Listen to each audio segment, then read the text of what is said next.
bin Hambal itu pernah ditanyai begini, siapakah yang berhak untuk menjadi seorang mujtahid mutlak? Berapa kira-kira hadis yang harus dihafal? Apakah 100.000? Jawabannya belum. Walaupun 100.000 hadis yang dihafalkan, belum bisa untuk menjadi mujtahid mutlak. Apakah 200.000? Belum. Apakah 300.000? Masih belum. Bahkan beliau mengatakan fa'arba'u mi'ati alfi hadisin.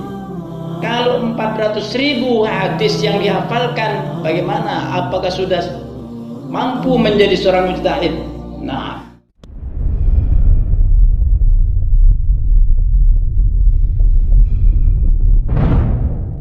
Bismillahirrahmanirrahim. Hal kana al-mujtahidu fi hadha zaman? Lam yakun fi hadha zaman al-mujtahid al-mutlaq bi fardhi syurut al-ijtihad. Hal kana al-mujtahidu fi hadha zaman?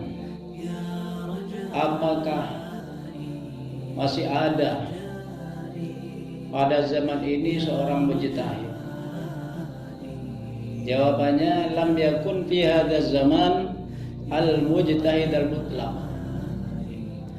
Di zaman ini sudah tidak ada seorang mujtahid yang mutlak, seperti halnya Imam Syafi'i, Imam Abu Hanifah, Imam Hanafi, Imam Malik, Imam Ahmad bin Hambal. Tidak ada seperti beliau-beliau itu sudah. Kenapa tidak ada? Lifaqdi syurutil ijtihad, karena pada zaman sekarang ini tidak ada ulama yang memenuhi syarat untuk menjadi seorang mujtahid, karena syaratnya terlalu banyak. Jadi di zaman sekarang ini tidak ada sudah seorang mujtahid mutlak. Jangankan mujtahid mutlak, mujtahid mazhab sudah tidak ada. Wa'alam annahu qad inqata'a al-ijtihad, dan ketahuilah bahwa ijtihad itu sudah putus sekarang. Wa bittifaqil ulama'il madhhab min sitti mi'ati sanatin ay bin nazri ila Ashr ibn Hajar wa huwa ghairul mujtahid mutlaq. Dengan sepakatnya ulama mazhab sejak 600 tahun, dengan melihat pada masanya Syekh Ahmad bin Hajar Al-Haytami. Syekh Ahmad bin Hajar itu ada dua. Ada Syekh Ahmad bin Hajar Al-Haytami, ada Syekh Ahmad bin Hajar Al-Asqalani. Syekh Ahmad bin Hajar Al-Haytami ini santrinya atau muridnya Syekhul Islam Syekh Zakaria Al-Ansari. Syekh Zakaria Al-Ansari adalah muridnya Syekh Ahmad bin Hajar Al-Asqalani. Syekhul Islam Syekh Zakaria Al-Ansari ini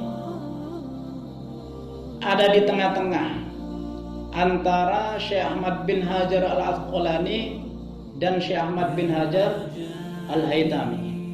Sampai beliau mengatakan, ana bainal hajaraini, saya hidup di antara dua batu.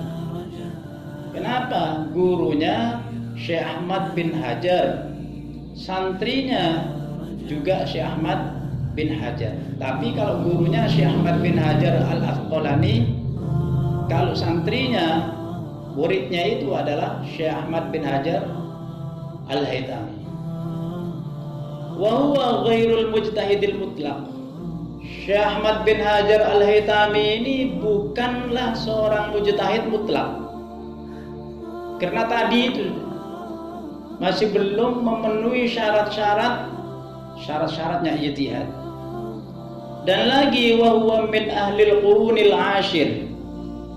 Syekh Ahmad bin Hajar Al-Haytami ini hidupnya ada di abad yang ke-10 Hijriah. Kalau Syekh Ahmad kalau imam-imam mujtahid itu pada abad yang pertama, Imam Abu Hanifah, Imam Syafi'i, Imam Malik, dan Imam Ahmad bin Hanbal. Ai bin nazari ila asr Ibn Hajar wa huwa min ahli al-qurunil ashir. Jadi Syekh Ahmad bin Hajar itu pada abad yang ke-10. Jadi fayakunul ijtihadul an munqati'an nahwa alfi sanatin. Maka ijtihad itu sekarang sudah putus. Tidak ada lagi seorang mujtahid. Kira-kira sudah 1000 tahun. Kira-kira sudah 1000 tahun. Sebab kita sekarang ini hidup pada abad yang ke-14. Li'annana fi ahlil qurunir rabi'ah asyar. Jadi sekarang sudah tidak ada seorang mujtahid mutlak itu. Jangankan mujtahid mutlak, mujtahid madhab sudah tidak ada. Seperti halnya Imam Nawawi, Syekh Abi Zakaria Yahya bin Syaraf An-Nawawi, yakni Imam Nawawi, Imam Rafi'i, seperti beliau-beliau itu sudah tidak ada. Bal naqala Ibnu Salahi an ba'dil usuliyin annahu lam yujad ba'da asr Syafi'i mujtahidun mustaqillun ay mutlaqun. Bahkan Syekh Al-Imam Ibnu Salah menukil dari sebagian ulama ahli usul bahwa setelah masanya Imam Syafi'i, tentunya juga setelah masanya Syekh Ahmad bin Hanbal, sudah tidak ada lagi seorang mujtahid mutlak, itu sudah tidak ada. Setelah itu sudah tidak ada. Jadi berarti yang bisa menjadi mujtahid mutlak itu hanya 4 itu.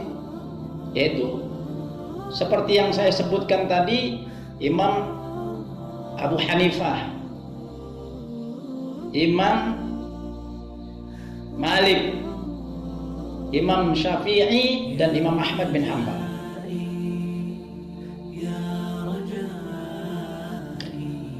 Wa fi fatawi Syekh Sulaiman Al-Qurdi wa ghairihi min kutubil usuli wal fiqh. Di dalam kitab fatawinya Syekh Sulaiman Al-Qurdi dan lainnya dari kitab-kitab usul dan kitab-kitab fikih, ada keterangan tentang kesepakatan ulama.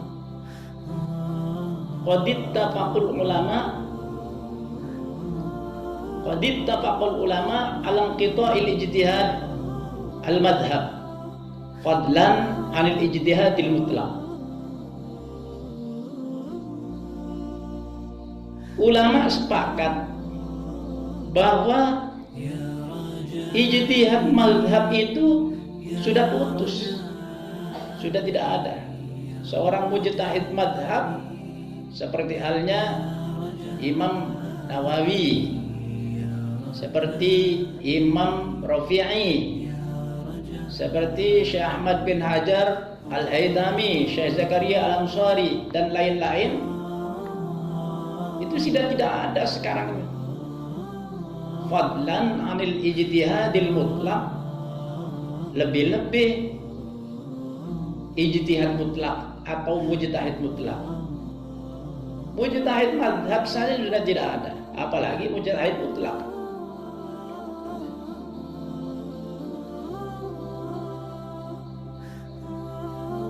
Mujtahid mazhab itu diantaranya adalah Imam Nawawi. Lengkapnya Syekh Abi Zakaria Yahya bin Syaraf An-Nawawi. Beliau dilahirkan ada di desa Nawa di Misqah,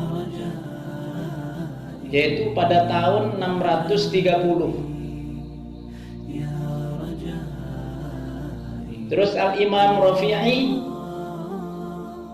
itu sekitar tahun 624 atau 600-an itu. Kalau umurnya Imam Nawawi itu kira-kira 46. Imam Rafi'i 60. Itu baru dikatakan mujtahid, tapi mujtahid madhab, bukan mujtahid mutlak. Kalau mujtahid mutlak hanya 4 tadi yang saya sebutkan itu.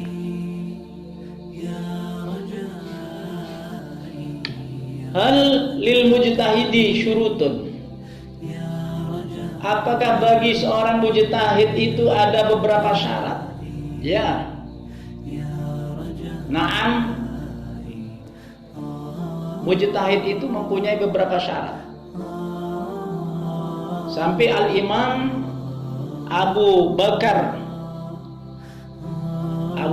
Al-Harawi itu mengatakan ijtama'al ulama ala annahu la yajuzu li ahadin ay yakuna imaman fid dini wal madhhab.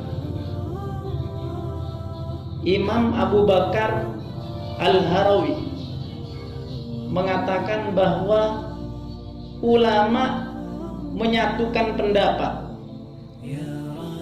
bahwasannya tidak ada seorang pun yang mampu menjadi imam di dalam urusan agama dan mazhab yang lurus, mazhab al-mustaqim, hatta yakuna jami'an li hadhil khisal, sehingga dia mampu mengumpulkan syarat-syarat yang menjadi syaratnya seorang mujtahid. Apa saja syarat-syaratnya? Syarat-syaratnya banyak, yaitu diantaranya adalah 1. Ayyakuna hafizan lil lughatil arabiyyah wa ikhtilafihi wa ma'ani asy'ariha wa asnafiha. Harus hafal tentang apa itu bahasa-bahasa Arab, hafal perbedaan antara bahasa-bahasa,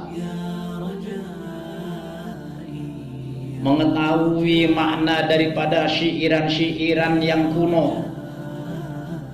Ya, biasanya syiiran-syiiran yang kuno itu banyak bahasa-bahasa yang asing, sulit untuk dicari maknanya. Tapi bagi mereka, bagi orang yang menjadi madhab, apa itu mujtahid madhab, itu harus menguasai itu, harus menguasai. Apalagi mujtahid mutlak. Waqtilafil ulama wal fuqaha, dan harus juga bisa mengetahui perbedaan antara ulama, perbedaannya ulama, ikhtilafnya ulama, dan ikhtilafnya ulama ahli fikih. Ikhtilafnya ulama secara umum dan secara khusus, yaitu ikhtilafnya ulama ahli fikih. Itu diantara syaratnya. Bukan hanya itu dok. Wa yakuna aliman faqihan wa hafidhan lil i'rabi wa anwa'ihi wa aliman kitaballahi wa hafidhan lahu. Harus alim betul, ahli fikih, hafal tentang i'rab dan macam-macamnya, mengetahui dan paham betul kitabnya Allah, yakni Al-Quran, hafal Al-Quran, harus mengetahui perbedaan atau ikhtilafnya bacaan di dalam Al-Quran, mengetahui khilafnya atau ikhtilafnya para pembaca Al-Quran, menguasai ilmu tafsirnya, bisa membedakan mana yang muhkamah dan mana yang mutasyabah, mana yang menjadi nasikh dan mana yang mansukh, dan harus menguasai kisah-kisah yang ada di dalam Al-Quran. Dan bukan hanya itu saja, wa aliman bi ahaditsir rasul sallallahu alaihi wasallam, harus faham, alim tentang hadis-hadisnya Nabi, bisa membedakan antara hadis yang sahih dan yang dhaif, mana hadis yang dhaif, mana hadis yang sahih, mengetahui hadis yang muttasil atau yang munqati', harus mengetahui mana hadis yang mursal atau yang musnad, hadis yang umum dan yang tidak umum, yang mutawatir dan yang ahadi, dan harus menguasai dan mengetahui hadis-hadisnya para sahabat, harus sahabah, mana yang mauquf dan mana yang musnad, itu harus dikuasai. Jadi banyak sekali persyaratannya orang yang menjadi mujtahid mutlak.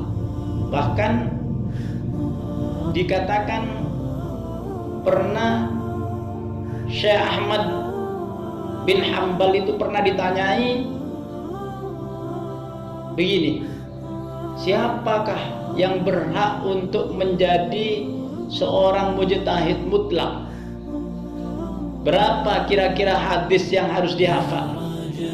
Apakah 100.000?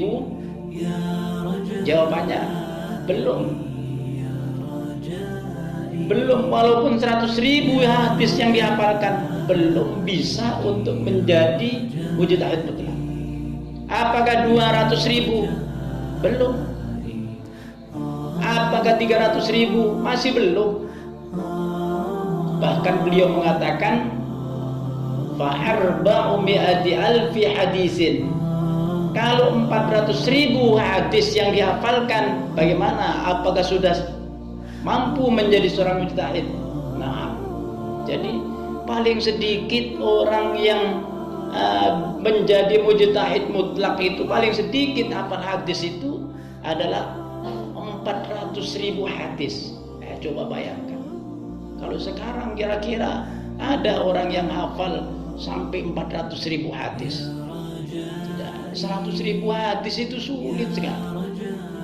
Jangankan 400.000 hadis, 50.000 hadis sulit untuk mencari orang itu. Apalagi 400.000 hadis. Ya kalau menghafalkan Al-Quran agak mudah karena sering dibaca Al-Quran. Bahkan kalau imam-imam itu seperti Imam Malik, terus siapa itu Imam Abu Hanifah, bahkan ada di antara imam itu kalau Ramadan itu bisa hafal Al-Quran 60 kali satu bulan Ramadan, dan itu dibaca dan dihafalkan di waktu sholat semua. Jadi 60 hataman di bulan Ramadan. Kalau di luar bulan Ramadan, satu hari satu hatam Al-Quran. Bukan hanya hatam dengan membaca, apalagi sekarang banyak baca Al-Quran dengan keroyokan.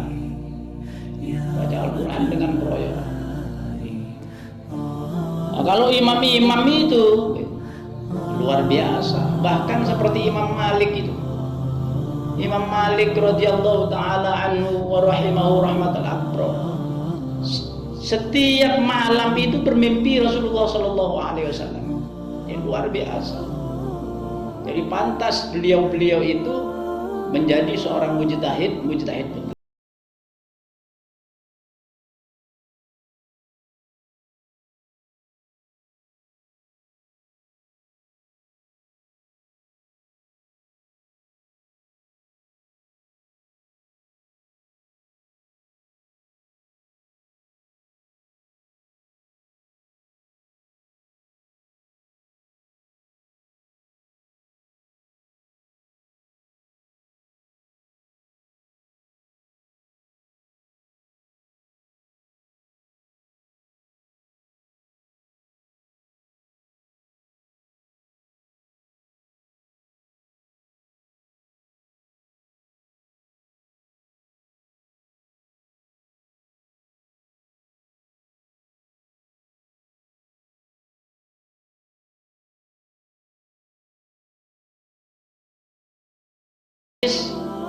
adalah 600.000 hadis. Jadi Syekh Ahmad bin Hanbal itu hafal hadis 600.000. Oh, luar biasa. Kan mulanya kalau sekarang sulit tandingannya. Mencari mujtahid mutlak sulit. Jangankan mujtahid mutlak, mujtahid madhab pun sulit, sudah tidak ada. Wa fi hadhihi kifayatun lil mursyidin qala wallahu a'lam bishawab. Demikian yang bisa saya sampaikan. Mudah-mudahan banyak manfaatnya, menjadi ilmu yang manfaat dan barokah, menjadi sebabnya kita selamat di dunia dan akhirat, mendapat barokahnya para imam-imam, para ulama, dan barokahnya guru-guru kita. Amin ya rabbal alamin. Wallahul muwaffiq ila aqwamit thoriq wal afwa minkum. Wassalamualaikum warahmatullahi wabarakatuh.